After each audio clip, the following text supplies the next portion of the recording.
Bonjour à tous, à toutes. Bonjour Fred. Bonjour Yoran. Il nous faut reprendre notre réflexion de la dernière fois parce qu'on s'est arrêté en pleine bagarre entre une femme et un serpent. Oui. Le serpent lui mordait le talon, mais elle lui écrasait la tête. Alors, il faut que je te laisse la parole là parce que Ça mérite, tu étais en plein dans oui. une explication là avec ce texte. Ça mérite une clarification.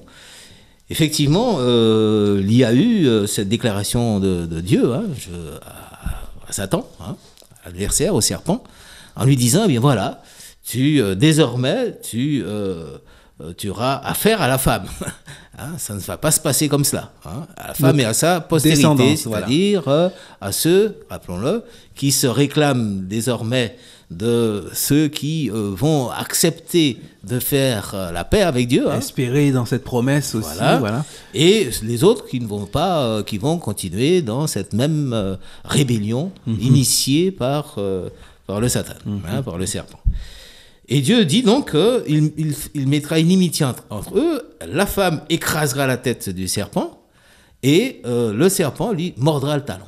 Non. Alors j'imagine que le serpent lui mord le talon avant qu'elle ne lui écrase la tête.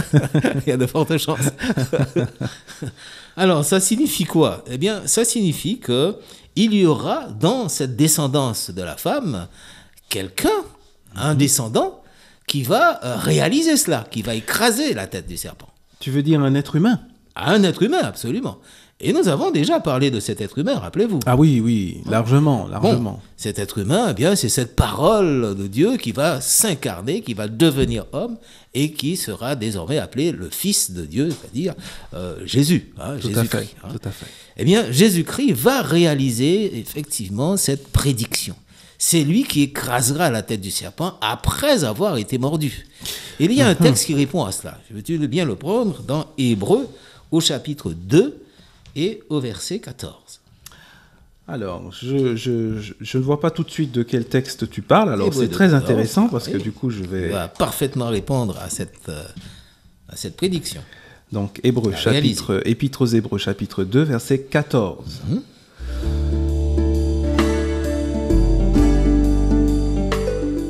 Ainsi donc, puisque ces enfants ont en commun le sang et la chair, lui aussi, pareillement, a partagé la même condition pour réduire à rien par sa mort celui qui détenait le pouvoir de la mort, c'est-à-dire le diable. Bien.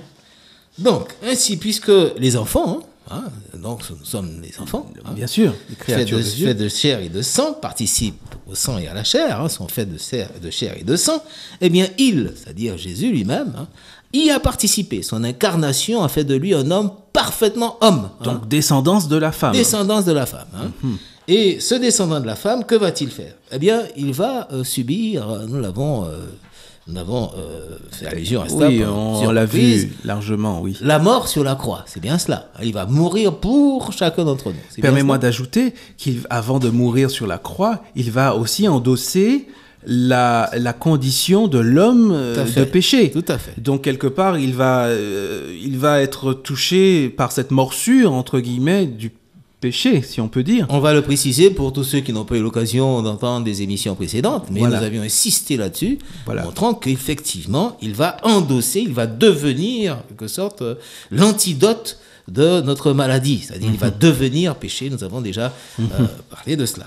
Donc Jésus, qui n'a jamais péché, va finalement devenir l'antidote en en incarnant, si on peut dire aussi, notre mal. Eh bien, c'est ça, c'est pour cela que sa mort nous est indispensable. C'est sa mort, il meurt pour nous, parce qu'il endosse en quelque sorte ce qui a causé notre mort. Eh bien, que dit ce texte ? Le texte rappelle que Jésus a participé, il était devenu parfaitement homme comme nous, et par sa vie a été une vie exemplaire. C'est un homme qui, lui, n'a pas cédé au péché. Autrement dit, il est vierge de péché. Mais comme il endosse notre péché, bien, il va finalement être crucifié et mourir pour chacun d'entre nous. Alors, qu'est-ce qu'il fait ? Eh bien, Jésus va tout simplement être mis à mort. Qu'est-ce qui va pousser les responsables juifs à cette époque de mettre Jésus à mort ? Finalement, nous le savons, derrière, il y a cet adversaire redoutable qui est le serpent. Donc c'est bien cela, le serpent va mordre Jésus en le mettant sur la croix. Et puis le résultat est au verset 14. Qu'est-ce qu'il va faire? Eh bien, en mourant sur la croix, c'est au moment où Jésus meurt sur la croix qu'il rend impuissant celui qui avait la puissance de la mort, c'est-à-dire Satan, le diable, le serpent. Il lui écrase la tête à ce moment-là. Eh bien, ça se comprend, parce que dès lors que Jésus meurt sur la croix, nous avons déjà fait allusion à ce texte, où il est clairement dit que Dieu prouve son amour envers nous, en ce que lorsque nous étions encore des pécheurs, Christ est mort pour nous.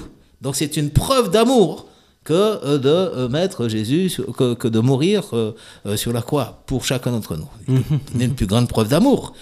Et alors, bon, bien, en quoi est-ce que Satan est anéanti par cette preuve d'amour?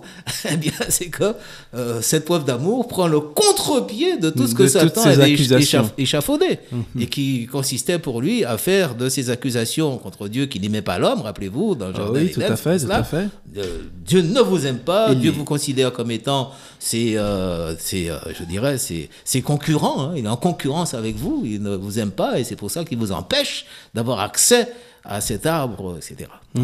Il ne veut pas votre bonheur, il ne veut pas votre épanouissement. Non, il veut vous maintenir dans un état une contrainte, d'obéissance, de dépendance, de non-réalisation de soi. Voilà.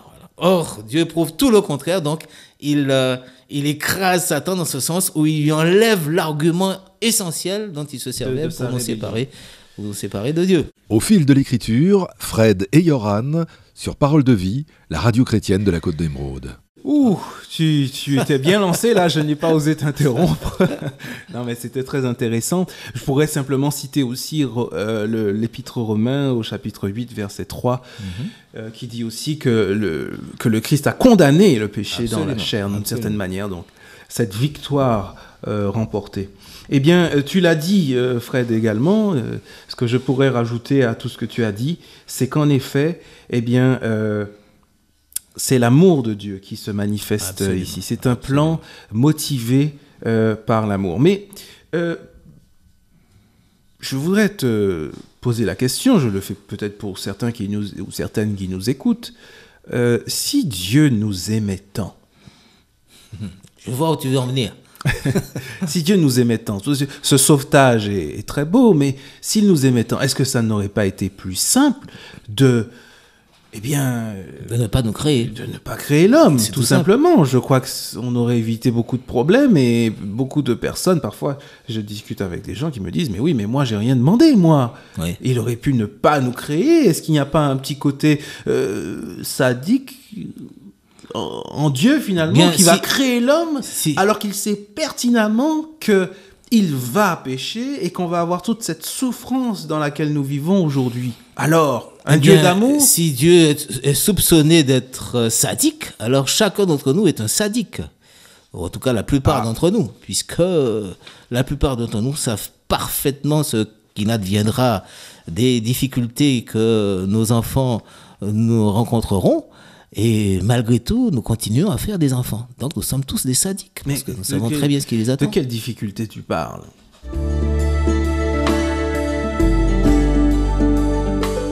Nous avons déjà énoncé quelques-unes de ces difficultés, non, il me semble. Tu veux dire ce que représente un enfant en termes de...